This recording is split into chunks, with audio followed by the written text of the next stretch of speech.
is Abongo Ronald. I'm from Lira, my homeland. Lira is in northern Uganda. Hope to see my brothers, my sisters, and my friends I left there. Abongo Ronald's mother, Anna, was murdered by the LRA rebels, leaving him orphaned at the age of 6. Ronald survived the rebels, starvation, and homelessness for 1 year. This is his story. In the 1980s, violent civil wars in northern Uganda, waged by the notorious Lord's Resistance Army, LRA leader Joseph Kony, and his rebels brought unbelievable horrors of death, malnutrition, disease, and sexual violence to over 30,000 children. The LRA is an insane organization following its leader, who believes that he is a chosen person, that he is doing the Lord's will even though he's doing things that none of us can imagine doing to each other. He's power hungry, he's capricious, and he's very good at preserving his own life. We're talking about Joseph Kony, who was, let me say, a rebel in northern Uganda. And Joseph Kony used to mistreat people in any way, as you know, a rebel can do. A rebel can kill people, leaving people homeless, taking young men, young children in the army to attack people, to burn down villages, making people to suffer. The Lord's Resistance Army is one of these notorious groups that uses terror to maintain its influence and control. Their method was to capture, kidnap kids, 12, 14 years old, and threaten them with mutilation. The first thing they had to do when they were captured was they had to kill their parents and their brothers and sisters in order to ensure that they were criminal and that they had no one left in the world that would ever look for them. Then they were taken off into the bush, taught how to fight, taught how to serve the adult soldiers, and particularly the women, the girls, 14-year-old girls. This ultimately affected around 300,000 people in the northern part of Uganda. As a person who is engaged in trying to understand the human cost of war, I'm also very concerned with looking at numbers in the sense of what they mean to those who went through the conflict. And perhaps the most important number is 1. It was at this time that Victoria Nalango Namusisi, the Chief Commissioner of the Boy Scouts and Girl Scouts in Uganda, and also the news editor working in the President's office, traveled to northern Uganda to write about the horrors committed against innocent people by the LRA. As a news editor of my paper, I used to edit stories all the time from northern Uganda. I used to look at them, we used to discuss them in the newsroom. We made jokes about people killing each other. I didn't understand the magnitude of the whole story. And because we had censored journalism, our journalists never brought the pictures of the children who were dying out there. We only had, like, in case there was an attack when these journalists were there, you would have only those first-time stories. We had a problem of the war in northern Uganda between the Lord's Resistance Army, led by Kony, and the National Resistance Army of the government, which killed so many people. My dad was crushed with an axe. Did you see that happen? I saw it happening. Did your little brothers and sisters see it? All of us, we saw it. It was the war which was in northern Uganda by the LRA. I remember the war was here in Uganda. I see very many people, they are dying. Others, their corn were killed, and others, they were burned. I saw it when I was still young, something like 5 to 6 years. My grandmom, who was the mom to my dad, was killed because she was found in the house. Her husband was just shot to death, but my grandma was just taken on the road and they chop off her head. It was really bad and felt bad, but we had nothing to do about it apart from, if you remain alive, you have also to protect yourself. But we were not seeing the actual picture of what was happening in what the government has set up and called the internally displaced people's camps. Internal displaced persons camps contained tens of thousands of people, probably up to 100,000 or more at one point. And whenever I heard about them, I was asking other fellow journalists whether they understood what an internally displaced people's camp was. Because I thought maybe it was like a refugee place. Then I said, but they can't be refugees in their own countries. Because when you are in your own country, how can you be in a refugee camp? But here we were, Ugandans within Uganda and displaced. And they were living in these internally displaced people's camps. Due to an initiative to recruit scouts on a national level, and also to alleviate the suffering of children in northern Uganda, Victoria Nalongo set out on a mission to give these children a second chance at life. I'm privileged to belong to the biggest youth movement in the world, and that's Scouting. I'm privileged to have passed through and learned about the values of Scouting, voluntarism in particular.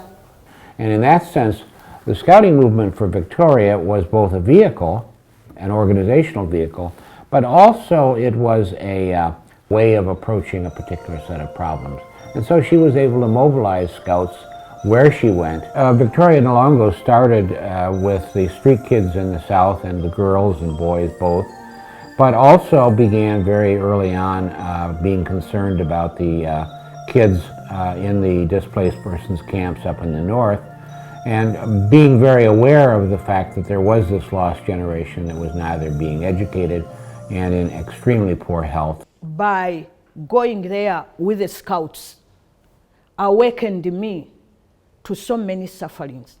I was just invited by Scout leaders from northern Uganda, and they said, because at that time, while working as a journalist, I was at the same time the chief commissioner for Uganda Scouts. So the Scout leaders were telling me that when we come to the camp here in Kampala, we try to tell you people what we are going through back home. You don't seem to understand it. We want you to help us to raise more money to be able to do more as volunteers in the internally displaced people's camps. We got interested in helping, especially the widows, those who had lost their husbands, and also the orphans. There were two types of orphans at that time.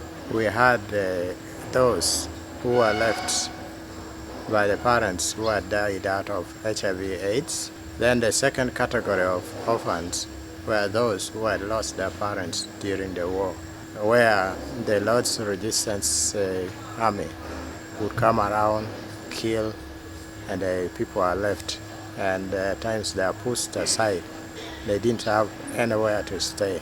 On July 31st, 2003, Victoria found an orphan who was naked, malnourished, and near death at the starch factory internal displaced people's camp located in Lira. This experience would forever change her life and a 6-year-old boy named Ronald Abongo. It was unimaginable. You know, you meet kids who are injured as they were running out from the rebels. They are rotting in the IDPCs. You meet kids like Ronald Abongo. He had arrived in the IDPC 9 months earlier. All the clothes he came with were torn, but he's still going out there in the IDPC. He only arrived with a brother and sister, an elder brother and sister. His elder brother and sister would wake up every morning, go to town, and then wait for all the hotels, you know, to finish serving people lunch. Then they would collect leftovers, eat whatever they can eat, and bring back the balance to Ronald Abongo. Let me say that food is rotten. I just had to eat it because I was hungry. Nobody bothered to give him clothing. He was about 6.5 years old. To me, he looked 3.5. Nobody cared about him. I remember Madame Victoria coming to that safer place with a car and with some other, let me say, some other scouts. When I found him, I had gone there with some British Scout friends whom I had invited from UK to come and see the work that required support in northern Uganda. Yeah, this is the mango tree where we used to come. We would park our vehicle there, then the ladies and they would be helped by the men to offload the maize flour, and they would make porridge for the children. Meanwhile, I'm seated here with my team of scouts, and that particular time, July 31st, we had come with 3 British scouts. One of them was a nurse. And after them coming, they had to treat the people, they had to feed them as well because they were hungry. Now, as me, I was just there on the veranda, and I don't know how I came to know that these people are being helped by these people, because I never knew Mommy that time. And when she made a turn like this, she saw me and had to force myself to walk nearer them. And somebody brings Ronald Abongo and puts him next to one of the British nurses. And the lady lifts up Ronald Abongo and says, "Victoria, what can we do to this boy? He has no injury for me to dress, but he looks horrible." The boy couldn't stand on his own at 6.5 years. For me, I used to be in one place because I had no energy to walk, to run. Then I came over to them and I went to the camp leader. They put him up there. We went at the starch factory. They called a gathering of all the camp members and they asked who the parents were. And they said, no. One woman said, "I remember we were running and his parents were killed." We tried to take to the hospital, and there's no anyone can help me to take him to the hospital because when I was young also. So I asked the camp leader whether I could take Ronald to the hospital, and he said, "You can go ahead and take him." We went back to the hotel. They served me my lunch after making the order. I couldn't eat it. I was thinking about Ronald Abongo. I went to my room, got out some money, went and bought some second-hand clothes, rushed back to the IDPC, dressed Ronald Abongo and took him to the hospital. I was badly off. Mommy thought I was going to die. Now when we reached there, we went in the hospital, which was, let me say, it was famous in the whole leader. And when I reached Dr. Otimu, I'll never forget his name because he was a wonderful doctor. Because when I reached there, I told him, "This boy is 3.5 years. He's about to die in the IDPC." He said, "No, the boy is 6. I said, "No, he's 3.5. He put his arm around and said, "If his arm is touching the ear, he must be 6+. Then I said, "Now what I want, forget about the age. I want him to be treated because he's sick." The doctor told me Ronald Abongo was not sick. And I looked at the man and I told him, "If this boy is not sick, then you are sick." And he laughed. Because to me, Ronald Abongo was very sick. Only to find out much later, according to the doctor, that all the swelling and whatever was on his body, it was because of sleeping out in the cold. And the doctor told me that if he continues in that condition, he has only 2 weeks to die. So the doctor told me, either I give you medicine, and the only medicine I'm giving you is deworming to get the worms out of his tummy because he has this big tummy, I know he has worms, and multivitamins. The rest of the medicine is you. The first night was a very difficult one because I was having him for the first time. I just wanted to bring Ronald here because it is at this White House where I used to think we are safe whenever I came. So I couldn't sleep. I was worried. I was like thinking he's going to die. So after getting him some deworming tablets and some medicine, I bought him some clothes and we spent 2 nights here. This is the place where I came immediately after getting Ronald Abongo to the IDPC. I couldn't proceed with him to Kampala because I feared being arrested. So I came to this district headquarters. That was August 1st, 2003. And I asked for permission to take Ronald Abongo back with me to Entebbe, but advised me to first report to the Probation and Welfare Office, which I also did. I reported there, and they also granted me permission to go with him. And that marked the beginning of Bright Kids Uganda's work in northern Uganda. I took Ronald Abongo back with me. And after 3 months with us, he was actually coming back to life. Ronald should be dead now. Instead, he's a thriving 17, 18-year-old kid who's a really good football player, smart in school, and has strong aspirations.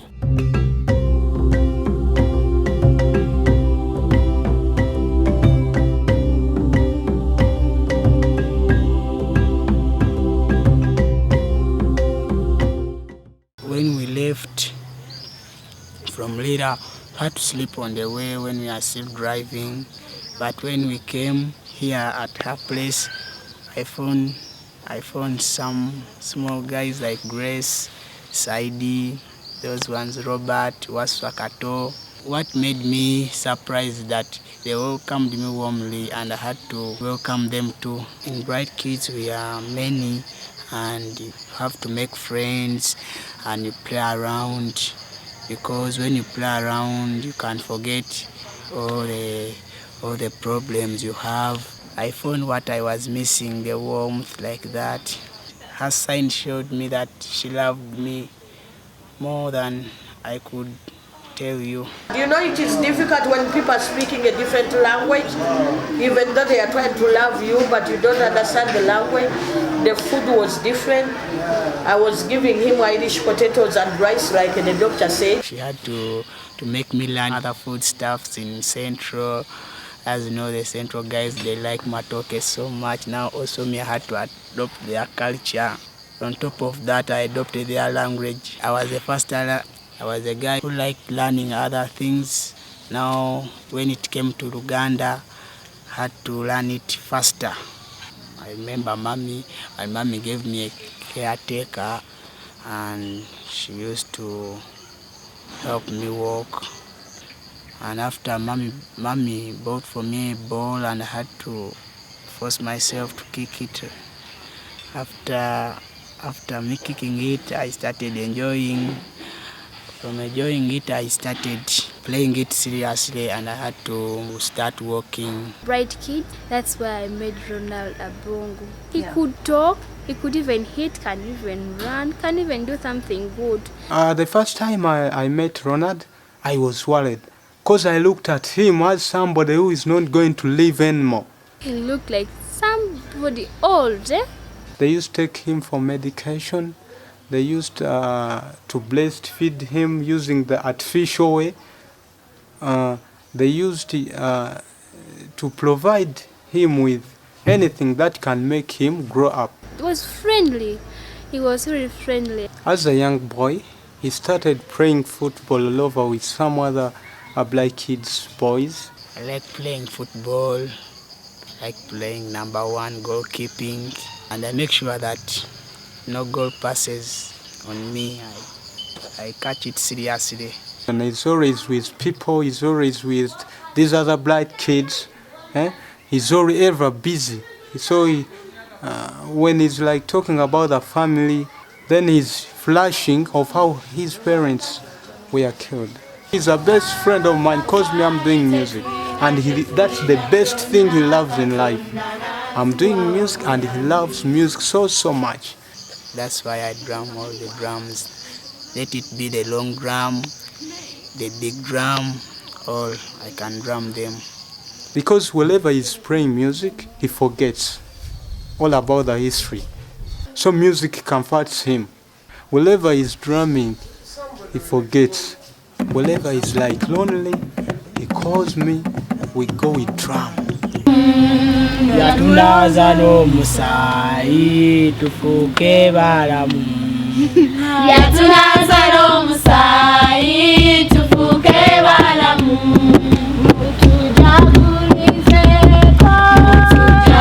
Tujagulizeko Bright Kids Uganda Katonda yebalenyo emyaka 15 mazima sijamuzanyo Katonda yebale. When Ronald plays the drums, you can see his ever-present broad smile when he's with his Bright Kids family.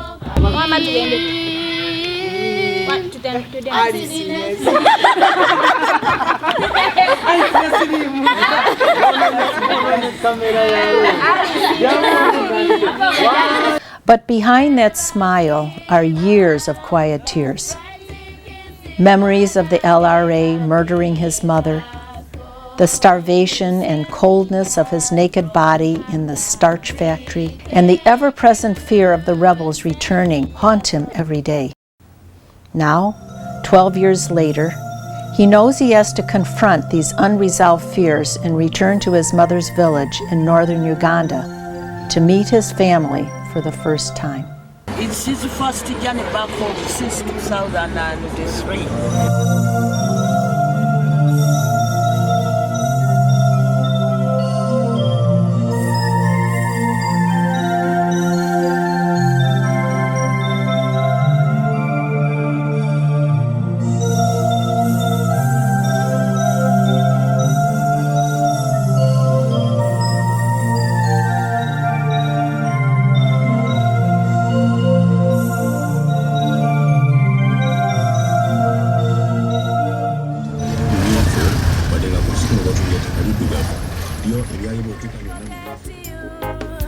Never forget you. Right ticket to Uganda, never let us go. We shall never forget you. Never forget you. Right ticket to Uganda, never let us go. We shall never give up. Never give up. Right ticket to Uganda, never let us go. You saved the earth from hunger, we thank you. You also saved us from poverty, we thank you. You also saved. Yeah, I used to travel up through this area when going to northern Uganda during the wartime. And whenever I was traveling, I would not tell my family because my children would worry. You wouldn't know where the gorillas would emerge from. You wouldn't know anything. During the Konyo War, I was passing through here. I would wake up from home around 4, so that I pass 4 in the morning, and I pass here very early in the morning in order to reach the IDPCs on time. You wouldn't risk traveling like late in the night or whatever, because the whole area was very dangerous. Quite a number of people in this area lost their lives as well as property, and it has taken quite a number of years to rebuild this part of Uganda. And I always used to come back with 1 or 2 kids whom I would find in the poor shape and without parents, so that I could try to bring them back to life.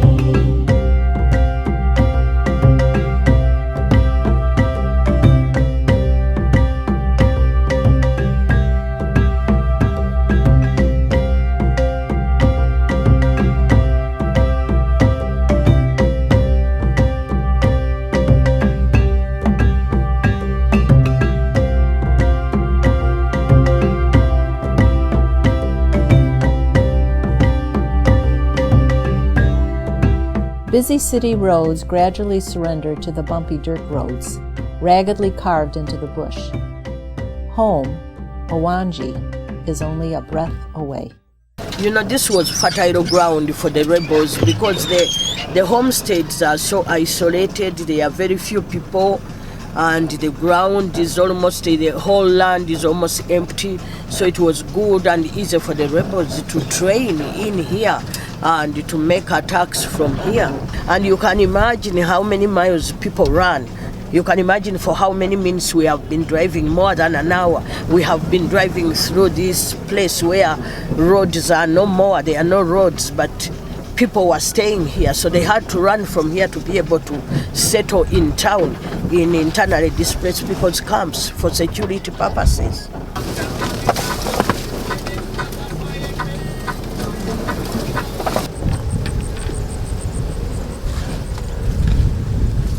Familiar faces crop up behind the car Ronald rides in. It's his older brother, Akello, pumping a bicycle, smoothly pacing the auto, followed by a group of other friends. Ronald and Mommy Victoria arrive. It's a very emotional moment. Family members move towards Ronald, and they greet him kindly. That's a welcome.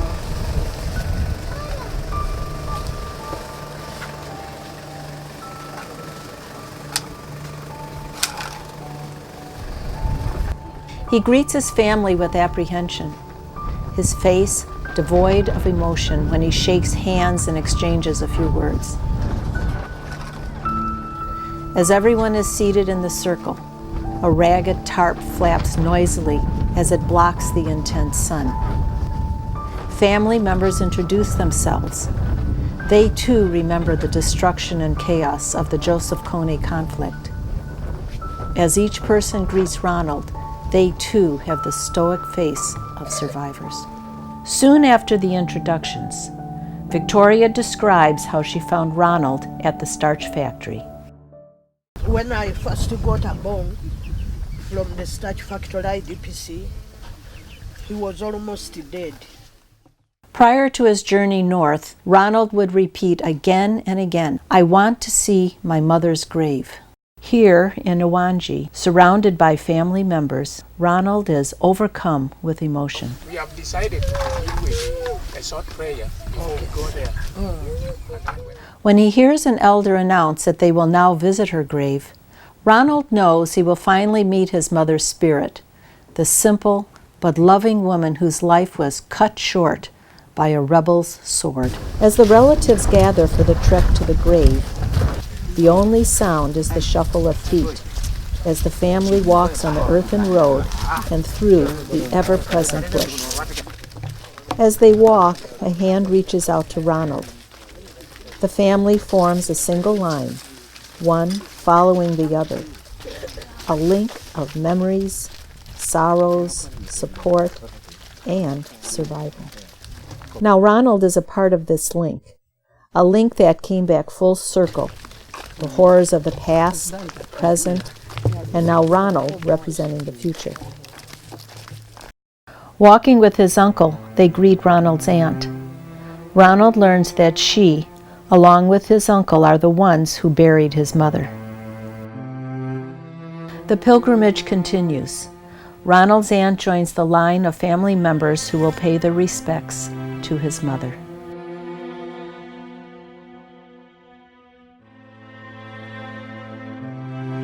They all come to a halt at a large stone which marks the grave, almost hidden by the bush that was trying to hide the past.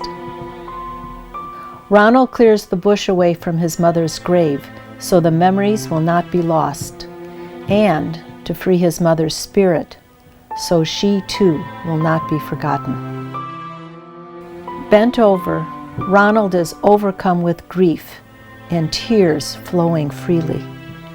The family looks on with a deep compassion and understanding of his lingering pain.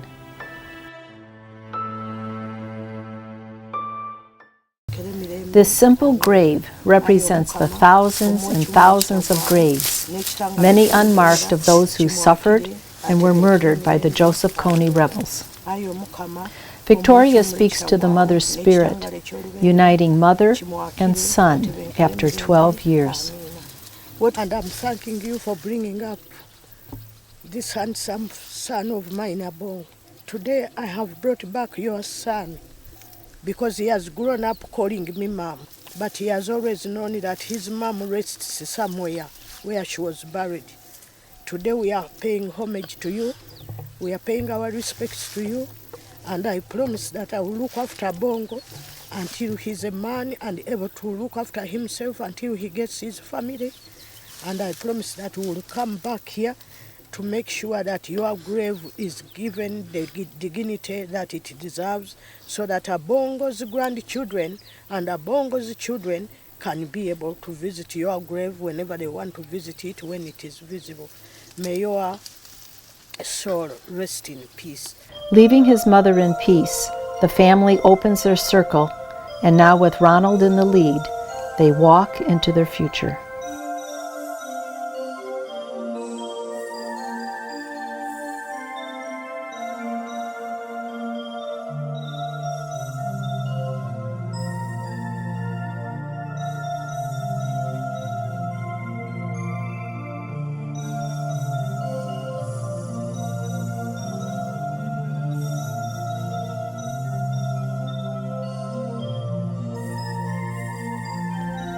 The LRA war in the North impacted an entire generation of youth, with thousands uneducated, living in poverty, and without a future.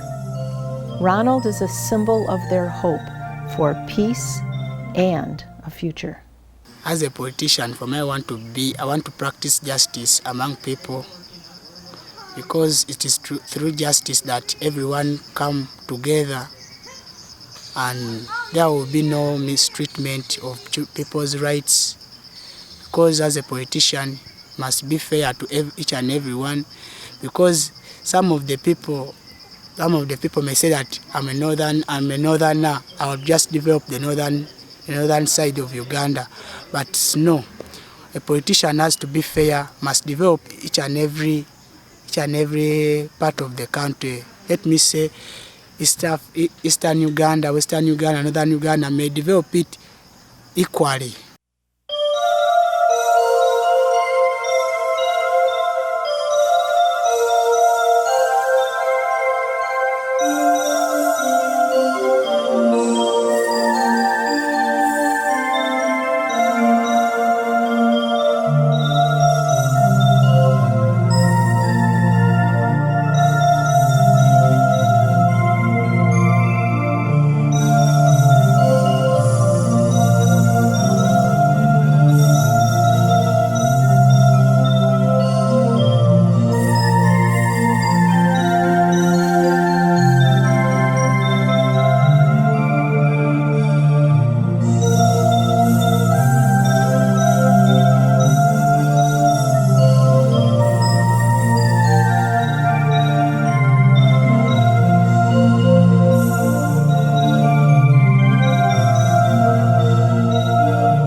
Omwana wa Afrika anyalimuwa edembere akule afune kye yeetaaga anabe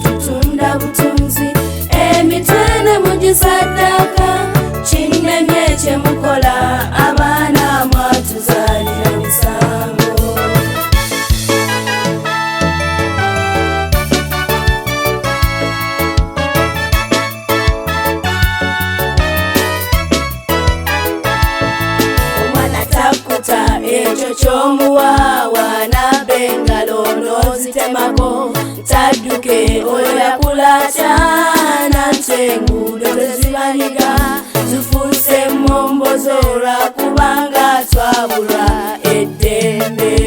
Omwana wa Afrika ani alimuwa eddembe lye akule afune kye yeetaaga anaabe ennaku yeyeebase tulabye nnyo mu tutunda butunzi emitwe ne mugisaddaka